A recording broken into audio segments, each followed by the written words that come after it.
Hi everybody, and I am very excited to finally be back. I took the summer holidays off from the podcast and from YouTube. Didn't completely take the summer holidays off from work, but did pretty much. But I'm back now with series 4 of Mrs Mummypenny Talks. And this series is again going to be a little bit different. I like to mix it up each time I bring out a new series. So this time I am very sad to say that I don't have my partner in crime with me. Becky of Ridley Wrights is sadly, well, not sadly for her, she is overrun with work, so she doesn't have the capacity to do this podcast for this series, but I'm sure she'll be back. But what I have got planned for you over the next 12 episodes is something very exciting. So 1 year ago I published this book, The Money Guide to Transform Your Life. Oops, so it doesn't flash. Yes, 1 year ago I published this book with the help of Becky, who was my writing coach and editor. And what I thought I would do to celebrate the first birthday of this wonderful book is to focus on each chapter in a different episode of the podcast. And I'm going to get in an expert to talk about each of those areas. So we're going to be focusing on things like episode 2 will be money mindset and money memories, and Laura Ann Moore is going to come and talk all about what that means and what all the different money mindsets are, and actually, can things be changed? Can you shift things in your mind? Does it all come back to what you learned when you were age 7? And then I've got a budgeting episode where Faith Archer from Much More with Less is going to come on, and so on and so forth for 12 episodes of the podcast. And I'm very excited to talk about sort of the knowledge that I've got as Mrs Mummypenny as personal finance expert, but also to glean all those tips from those real experts as well. So yeah, that's what I've got coming up for the next 12 weeks. So I hope you really enjoy it. As ever, the podcast will go out on all the podcast apps that you can possibly imagine, as well as on my YouTube channel. So you can watch me and my guest, or you can just listen to us, whatever you prefer. I think I prefer podcasts. I go out on a walk and really love to listen to podcasts. Listen to Scummy Mummies this morning on the way home from school. So yeah, that would be my choice. Get it from the podcast. So this is episode 1. I'm here by myself because what I thought I would do for episode 1 was talk through the first chapter of the book, which is I haven't actually read it for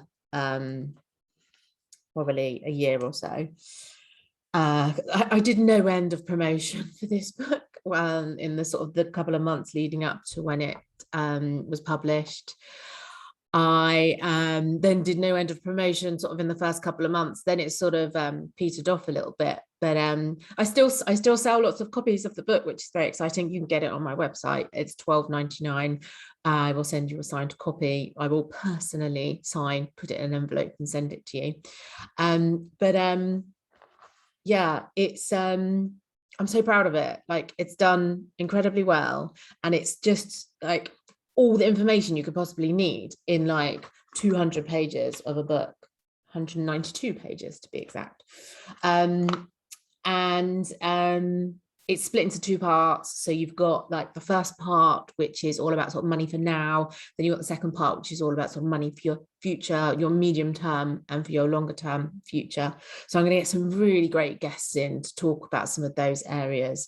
I'm thinking in my head of these amazing guests. I haven't actually asked them all yet, but I know they'll say yes because I've worked with them lots and they're my friends, and I know they are real, trustworthy, authentic people in this world of personal finance, because that's what we need, right? We don't need all these people that are just out there to make money out of everybody and everything. We need real, authentic people that actually know what they're talking about, and any guidance or experiences they share. I share a lot of things that I've done and what I've learned and what I could have done better, or what I've what I've done really well. Then we just need more of that sort of authentic content out there on personal finance and the internet, because I see a lot of crap.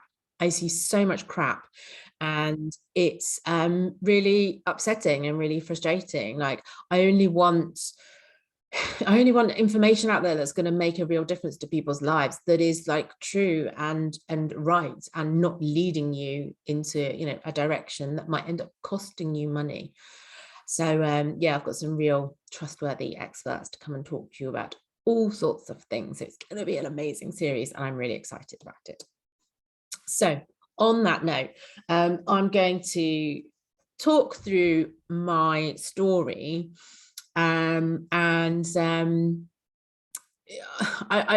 written about, I've covered some of the things that happened to me sort of in my younger years on my blog, but it's nice to have it in my book, and how it impacts on your money mindset and your money beliefs as an adult is huge. Like, what you learn as a child really does impact you a lot as an adult. And my personal story is a little bit traumatic in the beginning, so yeah, I'm gonna read through it and try to maintain eye contact as well with the screen whilst reading my book at the same time. So yeah, I hope you enjoy it. Please, if you want to get my book, order a copy from our website. You can get it from Amazon as well, but it's better if you get it direct from me. Yeah, I'm going to start. So, my story. How we behave with our money today, right now, is a direct product of who we are, where we've come from, and the lessons we've learned or not along the journey. In the coming chapters, I will help you to navigate your own financial history, thus enabling you to become more economically empowered. Well, that's a great first paragraph for a book, isn't it? Whilst I've always been good with numbers and financially astute on paper, I know that the emotional challenges I have faced have dictated the way I respond to and manage money. Getting real about your relationship with money, understanding the roots of that relationship, is key to transforming where you go from here in your money management. My intention is that in sharing my story, you can start to see more clearly how your story has influenced your current approach to money. From that clear vantage point, with support from this guide, you can reassert control over this important force in our lives. And like, let's sort of hold no bows here. Money is a really important part of our life. Absolutely, money doesn't buy you happiness, but speak to somebody that's in debt or is really struggling financially, and it's really going to affect their happiness. So I think what money does is it gives you choice, and it gives you freedom, and it gives you flexibility. So it is absolutely an important force in our lives. And I also think that it has a huge impact on our mental health. So if you are struggling with money, you have a lot of credit card debt or loans, or things that are constantly you're thinking about and stressing you out, that is going to impact your mental health. And when your mental health is impacted, then everything around you is going to suffer as a result. I know that when my mental health is low, it impacts on my physical health, because I eat rubbish. I'll binge eat to cope with the negative things going on in my head. I will spend money. Sometimes I will spend money on food. So I'm lacing those two things together. And but when I'm in a strong place mentally, I'm in a very strong place mentally at the moment, then everything else suddenly flows from it. So my physical health is getting much better. I'm on a great journey to get back to pre-last lockdown stuff, and my finances are getting better as well. So yeah, it really all links together. So it's absolutely worth getting your financials in check and getting happy up here. So early money memories. I grew up in Penzance, Cornwall, with my mum and my dad. I was a joyful gift to them in their 40s. They had already brought up my sister and brother in the 1950s and 60s, whilst Dad was in the army, and learnt from their mistakes. By the 1970s, they had settled in Cornwall in a granite-built terraced house in Penzance town centre. My bedroom was in the attic with glorious views. Oh, they were amazing, over Mounts Bay and St Michael's Mount. I've got such an affinity to St Michael's Mount. The little island you can walk along the path to when the tide's out. You've got to go, it's great. My mum loved me so much that she didn't want to send me to nursery.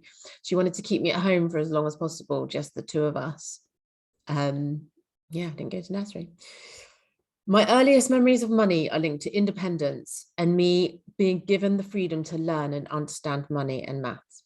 One of my first toys was a Fisher-Price schoolhouse with magnetic numbers and alphabet. I loved learning sums and words, but mostly sums.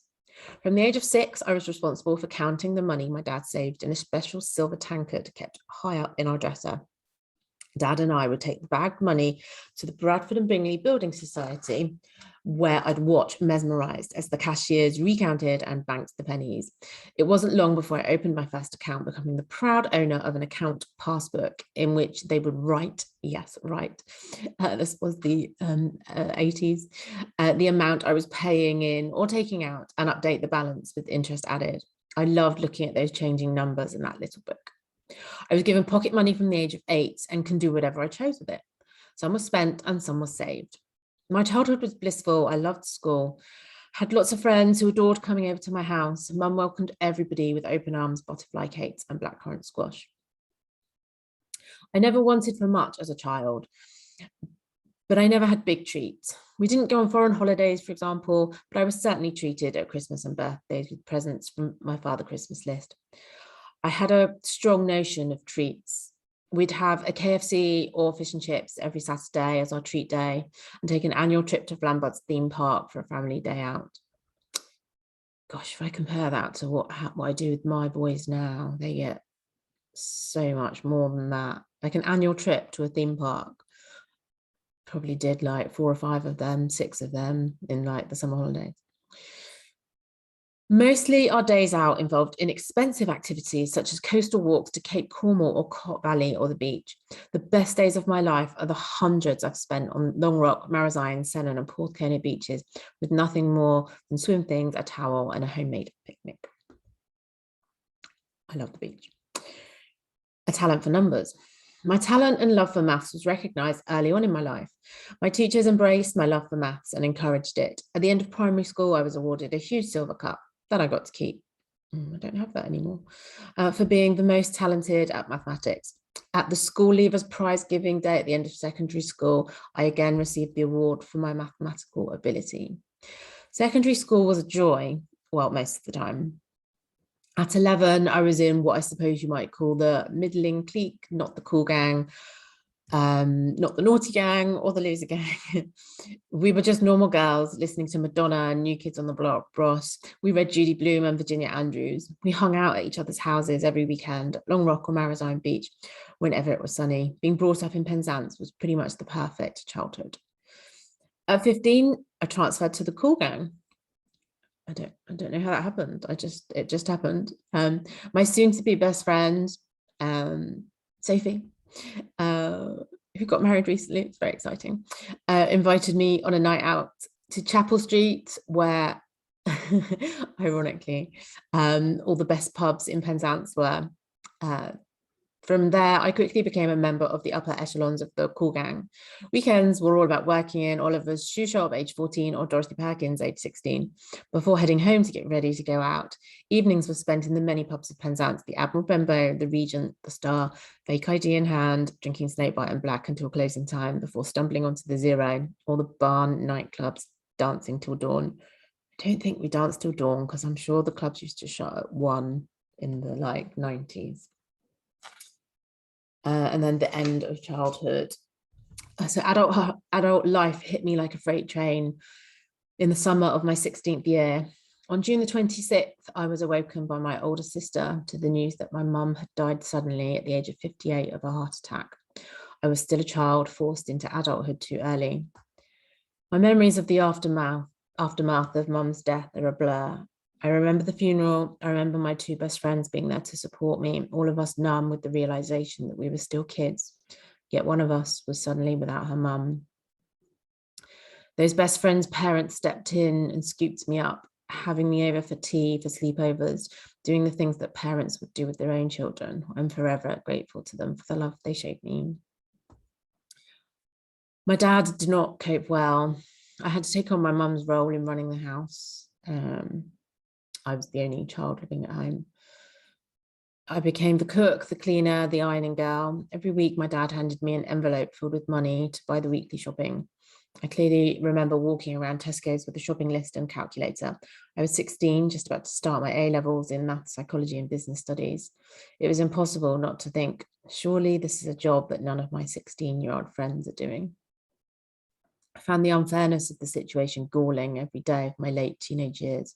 I kept writing in my diary, why me? What have I done to deserve this? Counselling and therapy weren't so readily accessible in 1990s Cornwall. At the supermarket, I added up the prices of the food as I walked around the store, careful not to go over my budget. I'd start at the freezer section, working my way from there to the fruit and veg, bread, fridge area, groceries, and find me treats. I always made sure I had enough left to get myself a treat at the end, some chocolate, cake, or crisps. I had control over the money. I could do whatever I wanted. After a year of being the housekeeper, my soon-to-be stepmom arrived and took over. I was so grateful to no longer have to do the housework. To this day, I have an absolute hatred of house cleaning. A-levels carried on. It was a challenging time. My grades were affected by my mum's death. My primary need was to escape. I felt university was what I was meant to do. The biggest belief my mum instilled in me was a sense of independence and freedom of choice. She gave me the confidence to know that I could do anything I wanted in life, anything.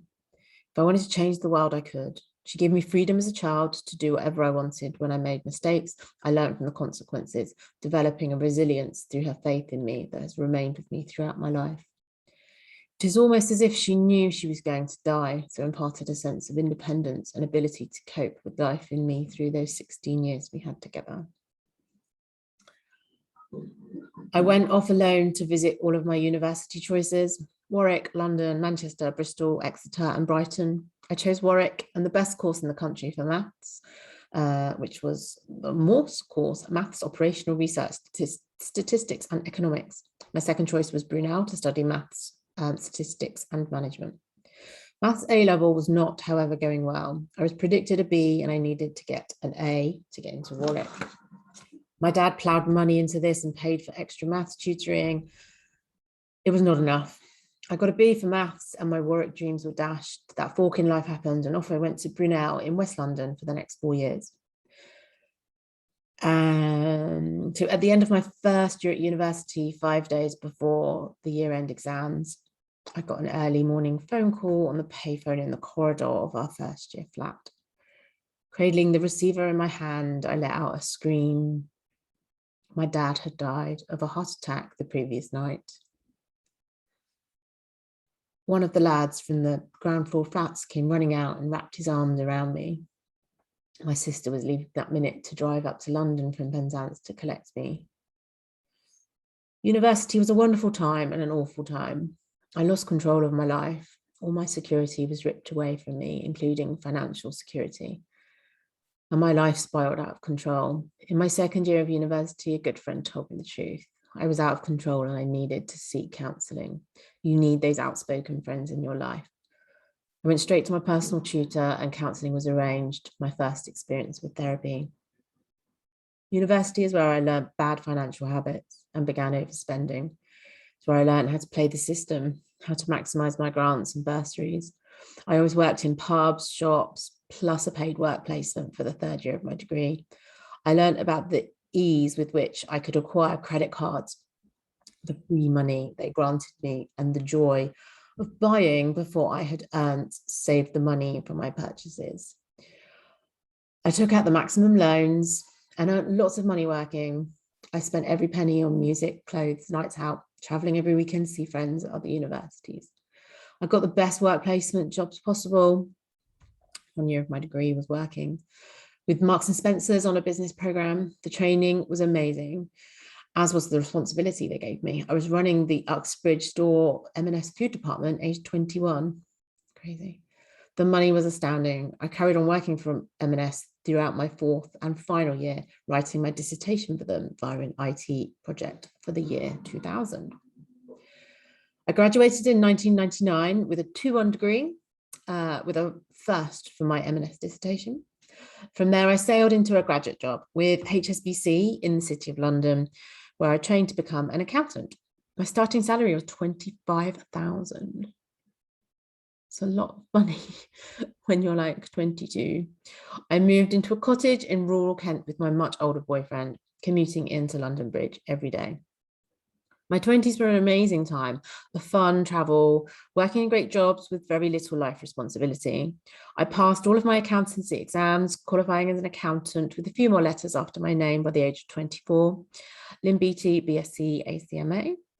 And I think I can also add CGMA as well, GCMA. Anyway, a lot of letters. I left HSBC and moved to Tesco's a year after passing my exams, moving from the Kent cottage into a 3-bedroom house in Essex. I was then a homeowner with my boyfriend at the age of 25. Growing up financially.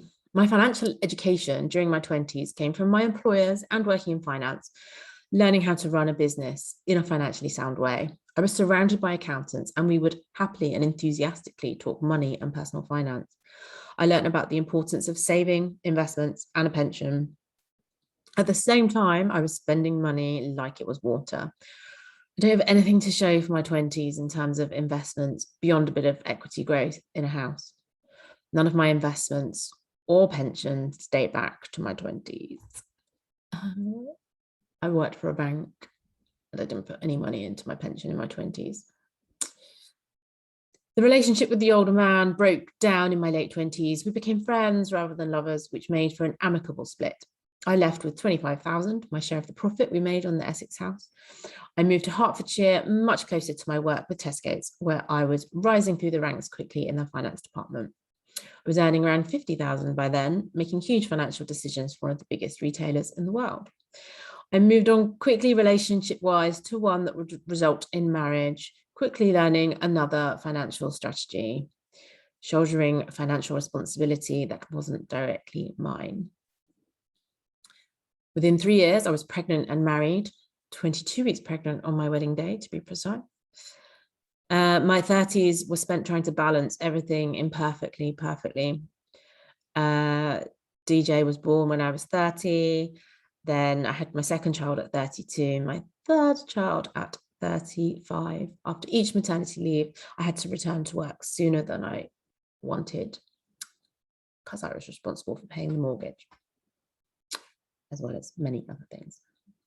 I moved companies each time, trying to find a way to make earning and being a mum work. First to T-Mobile, soon to merge with Orange and become EE, whose head office was a short drive away. I spent 5 years at EE, earning a lot by the time I left, around 80,000 a year. To this day, I feel I don't have much financially to show for it. My divorce cost me a lot in both emotional strength and financial loss. Working towards financial freedom and personal transformation. So I set up my money blogging website and company, Mrs Mummypenny, during my third maternity leave. I left EE to run Mrs Mummypenny full-time in 2015. I left with a redundancy check, which gave me comfort that my bills were paid for around 18 months. It didn't quite work out, and I was still with my husband at that point, managed to stack up £16,000 worth of credit card debt. Something that could be quite embarrassing for a money blogger who had built a reputation for guiding others on smart ways to manage their money. However, as my mum taught me, I took ownership of my mistakes, working hard, following my own advice, living my truth, and finally paying off the debt in record time.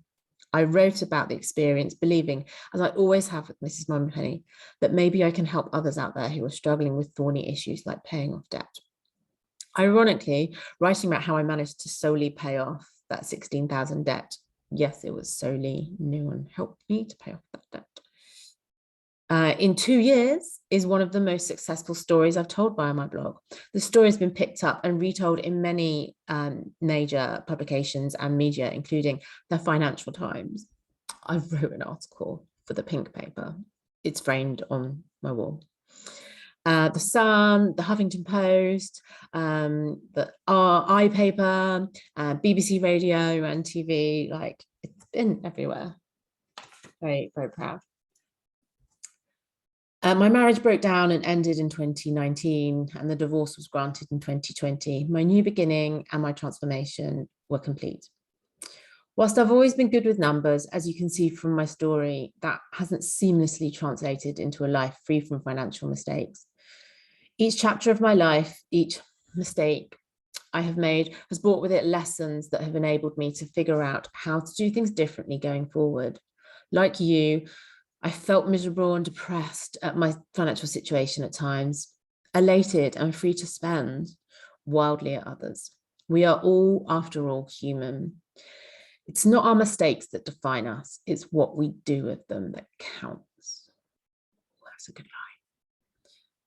There, in that murky water of having to pull ourselves out of life's swamps, whether of our own creation or not, having the ability to ask for help, to choose differently and to remain resilient, that is where the work of transformation truly happens.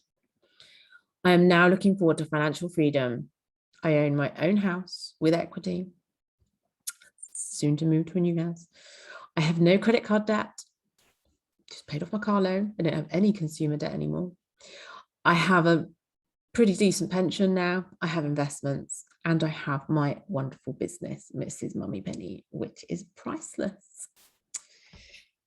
And that is my personal story with a few bits of financials sort of sprinkled into it.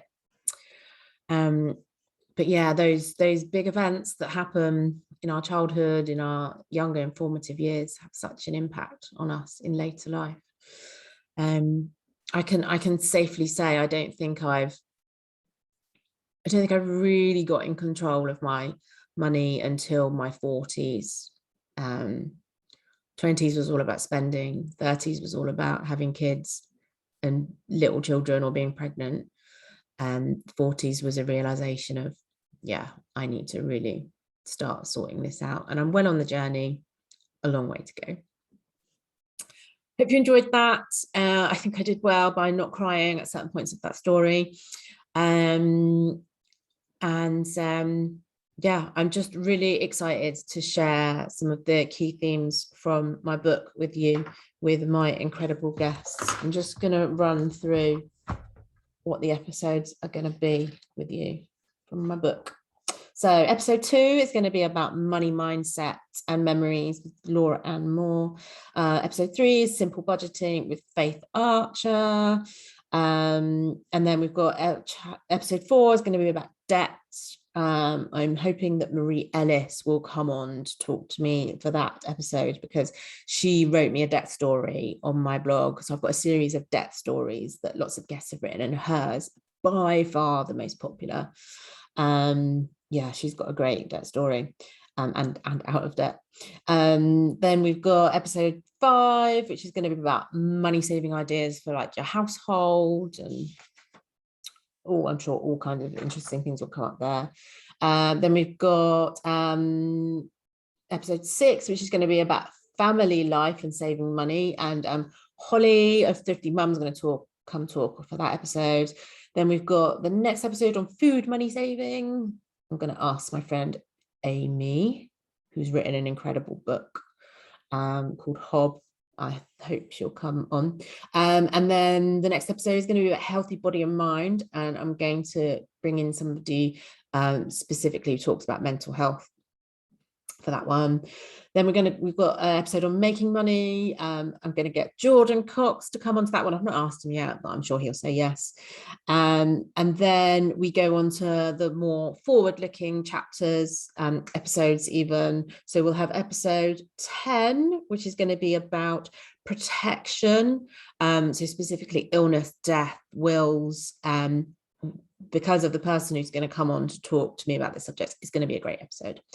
And then we'll have episode 11, savings and investments. Hopefully Pete Matthews is going to come on for that one.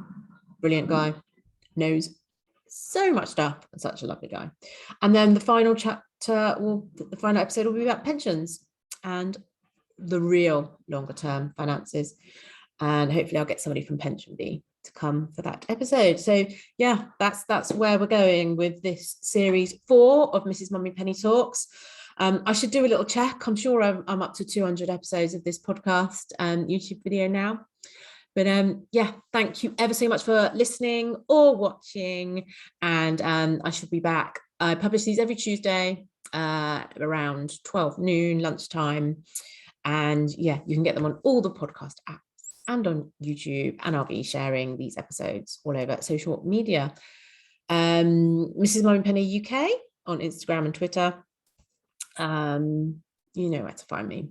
And yeah, if you've got any comments, DM me on Instagram. That's normally the best way to reach me. And yeah, thank you, everybody. I love doing these podcasts and chatting to you. And I will catch you next week.